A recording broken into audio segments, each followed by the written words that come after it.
Alors, y a-t-il du monde on avance dans le temps. Dimanche, non, c'était quoi dimanche 1er, lundi 2, mardi 3, mercredi 4, jeudi 5. Et donc, jour 7, confinement. Alors, arrivez-vous, arrivez-vous, arrivez-vous. Bon, c'est pas grave, de toute façon, je vais commencer. Vous prendrez dans la foulée et puis vous regarderez. Voilà, je me suis mis... D'abord, j'ai changé de couleur de la transmutation, couleur violet. Et puis j'ai changé de place parce que j'avais vraiment besoin en vous faisant ce petit live de quelques minutes spécial confinement, j'avais besoin du soleil parce que je vous assure qu'ici il fait beau, mais ça caille. Voilà, je suis congelée. La prochaine fois, je crois que je vais faire un feu et je vous le ferai auprès du feu. Alors, qu'est-ce que je peux vous raconter sur la journée d'aujourd'hui?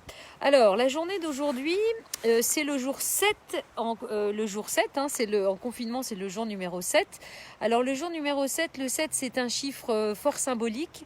On va relier à la carte du tarot qui est la carte du chariot et on va relier à la lettre hébraïque qui est la lettre Zayin et qui veut dire en fait une arme et qui veut dire aussi une arme et une épée. Alors c'est un peu sanglant ce chiffre 7. Tiens, c'est rigolo parce que je vois s'afficher le chiffre 7. C'est un peu sanglant parce que vous savez, le 2 nous amenait dans notre dualité. Mais le 7, c'est comme s'il nous rappelait, vous voyez, après l'action peut-être du 6, c'est le jour de la création et de nouveau, c'est comme si au moment de la création, finalement, ça nous rappelle la séparation originelle. Et de nouveau, en fait, c'est comme si ça nous divisait, en fait, vraiment finalement de ce que nous sommes, de la source de ce que nous sommes. C'est vraiment la dualité, ça coupe en fait d'un côté et de l'autre, parce que quand on se réfère à la carte du chariot, qu'est-ce que ça veut dire la carte du chariot du numéro 7? Bon, j'en sais quelque chose parce que je suis née un 7 décembre. Alors vous savez, le 7 me parle très fort.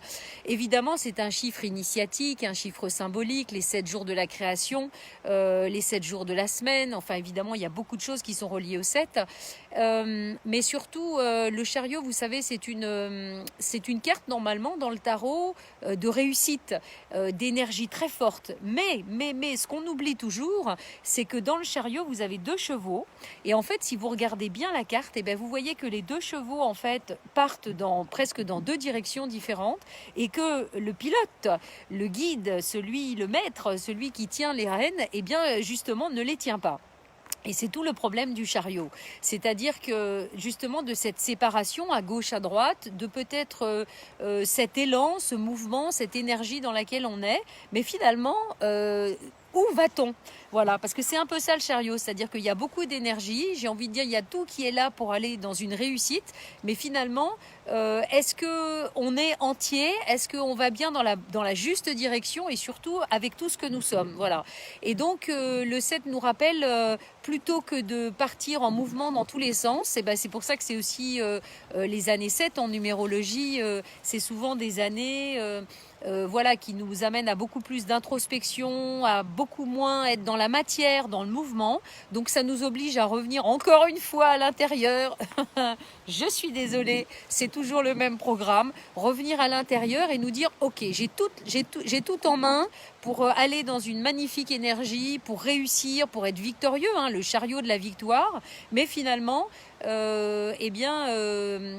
quelque part, le 7, en tout cas le chariot est là pour nous dire arrête-toi, ne pars pas en mouvement, arrête-toi, rentre à l'intérieur, réunis tout ce qui était séparé et finalement mets-toi en action. Voilà, mets-toi en action pour vraiment créer. Donc c'est vrai qu'aujourd'hui, moi je sais pas comment vous êtes sentis, je trouve que c'est une année où les énergies bataillent un petit peu, je trouve, depuis ce matin. Donc je sais pas, est-ce que c'est en lien avec ça? En tout cas, j'ai pas beaucoup d'autres choses à vous dire à part ça. Je suis en train de réfléchir, mais à part effectivement de relier à cette fameuse lettre Zayin, en fait c'est surtout cette énergie de séparation. Attention, ne partez pas dans tous les sens, ne vous dispersez pas. Il ne s'agit pas d'agir pour agir, on s'en fout complètement. Il s'agit d'agir de manière essentielle, de manière juste et essentielle à partir de tout ce que nous sommes. Donc voilà. Donc voilà. Que vous dire, bah oui, je pensais au chariot, effectivement, le cheval. Non, je suis en train de regarder mon manoir en face qui a besoin justement d'avoir des grands travaux. Vous voyez, justement, nous, on est dans ce projet du Jardin Zen du Kistilic. Je veux dire, avant de se mettre en action, pour le moment, on est, j'ai envie de dire, presque dans un temps d'arrêt et en même temps dans une énergie, mais qui avance tranquillement, une chose après l'autre, pour mettre tout ça en mouvement à un moment donné et puis vraiment après démarrer des travaux dans la juste et bonne direction. Voilà, donc écoutez, bonne chance avec ce chiffre. Non, je réfléchissais parce que... Ah oui, voilà, bah oui, voilà, je savais qu'il y avait quelque... Vous voyez, des fois, je ne sais pas toujours. C'est ça l'instinct, mais je me dis, il y a quelque chose que j'ai oublié, que je n'ai pas dit, qui est important. Rappelez-vous, le 7, c'est l'addition du 4 et du 3. Hein. Donc on est bien d'accord que finalement, le 3, c'est l'énergie du Saint-Esprit, c'est l'énergie de la création. Et puis le 4, évidemment, c'est l'énergie de la Terre. Donc voilà, c'est-à-dire que là, vraiment, on relie vraiment les énergies de la Terre, vous voyez, avec l'énergie cosmique, évidemment, pour le 7, mais voilà, pour se mettre ensemble, pour réussir, et voilà, pour que le chariot arrive à faire tout ce qu'il a envie de faire, comme il doit le faire, voilà. Et évidemment, très important, attention, ça nous prépare à la suite, parce que demain, c'est le jour 8. Alors, je ne peux pas en dire davantage, mais le jour 8, je dirais juste que, c'est soit l'infini, soit complètement l'inverse. Donc, vous avez bien compris que si finalement, depuis le jour 1, on ne s'est pas mis en œuvre comme il fallait, eh bien, le jour 8, on risque d'en payer les pots cassés. Voilà, on dit toujours que dans le cycle du numérologie de 1 à 9, l'année 4, le moment 4 est toujours extrêmement important. Qu'est-ce qu'on a fait? Parce que c'est ce qui conditionne notre année 8. Donc, vous voyez, même au niveau universel, c'est super intéressant parce que on est en 2020, une année 4, donc vous voyez tout ce qui se passe.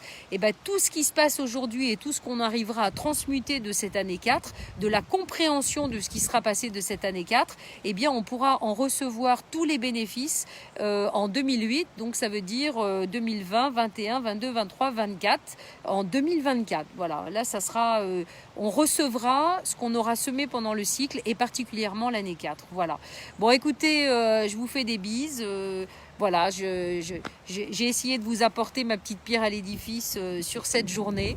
Donc le seul conseil, attention à la séparation d'avec soi, d'avec tout. Voilà, réunissons tout et ne nous laissons pas aller dans cette histoire, voyez, d'armes, d'épées, voilà, tranchons les choses, mais tranchons au bon endroit, voilà, pas à l'intérieur de nous, mais voyez, finalement, en coupant peut-être tous les liens polluants et négatifs qui sont, voilà, c'est ça aussi qui est intéressant, vous voyez.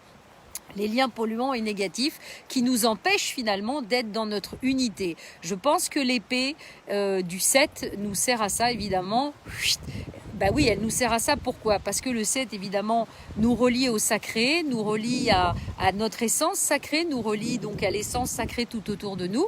Mais finalement, ce qui nous permet de revenir à ça, c'est de couper encore une fois avec tout ce qui n'est pas essentiel en nous. Voilà, donc ça sera le mot de la fin. Couper donc, voilà, comme je dis toujours, quand j'ai démarré la reprogrammation ADN il y a des années de ça, j'ai fait un bond quantique absolument monstrueux. Pourquoi? Parce que je vous dis pas, ça m'a obligé à trancher et à couper tout ce qui n'était pas essentiel dans ma vie.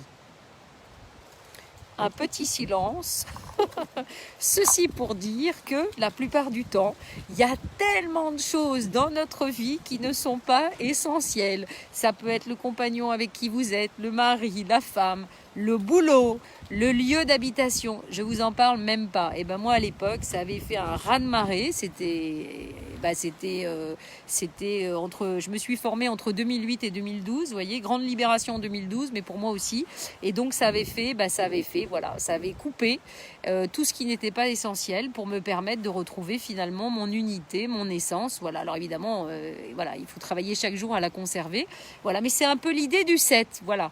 Donc un petit peu désordonné. Vous voyez, mon chariot est peut-être pas tout à fait aligné aujourd'hui. Eh bien, je vous donne toutes ces informations. À vous d'en faire bon usage pour votre propre chariot personnel et essentiel. Voilà. Allez, je vous fais pour la fin un petit coup de... Attendez. Un petit coup de... Hop. Ah bah j'y arrive pas. Voilà. Ah voilà. Un petit coup de soleil. Voilà, un petit coup de soleil. Il y a toujours des petites énergies qui volent, qui volent, qui volent. Voilà, un petit coup de soleil, un petit coup de soleil.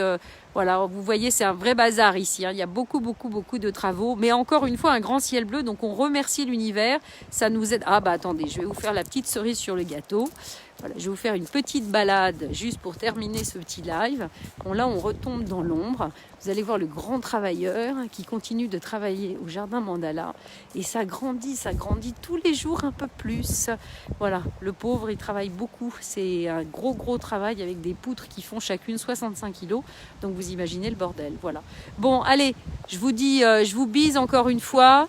Hein, voilà. Et puis, je vous bise du jardin zen du Kistilik.